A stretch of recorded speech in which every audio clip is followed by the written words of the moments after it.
ভাই বোন যখন একসাথে কথা বলে তখন আল্লাহ তাআলা বলেন এই সময়টাকে থামিয়ে দাও।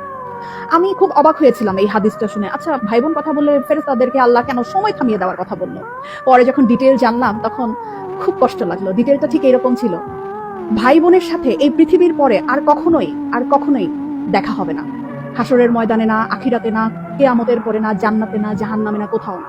বাবা মার সাথে দেখা হওয়ার সম্ভাবনা আছে, স্বামী স্ত্রীর সাথেও দেখা হওয়ার সম্ভাবনা আছে, ছেলে মেয়ের সাথেও দেখা হওয়ার সম্ভাবনা আছে, কিন্তু ভাই বোনের সাথে সম্পর্ক শুধুমাত্র এই পৃথিবী পর্যন্তই।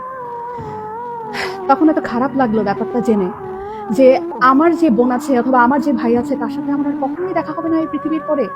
মানে মরে যাওয়ার পরে তার সাথে আর আমার কখনোই কথা হবে না। এত ক্ষণস্থায়ী একটা সম্পর্ক আমাদের। যারা সম্পত্তি নিয়ে ঝামেলা করে ভাই বোনের সাথে কথা বলে না, যারা অনেক ঝগড়া বিবাদের কারণে ভাই বোনদের সাথে কথা বলা বন্ধ করে দেয়, তারা না করেন না এই ব্যাপারটা। সময়টা না খুব কম, আমাদের খুব কম। এত কম সময় নিয়ে আমরা পৃথিবীতে এসেছি এবং এই কম সময়ের মধ্যে আমরা আবার কলুষতা, আমরা আবার ঝগড়া বিবাদ এইরকম করে আমাদের এত কাছের এত আপন একটা মানুষ, একই পেটের মায়ের পেটের বোন, মায়ের পেটের ভাইয়ের সাথে কথা বলা বন্ধ করে দিলাম। এই মানুষগুলোর সাথে তো আমাদের আর পৃথিবীর পরে দেখাও হবে না, কথা হবে না। কি দরকার মনে এত কষ্ট রেখে? ভুলে যাই না সব, ভুলে যাই।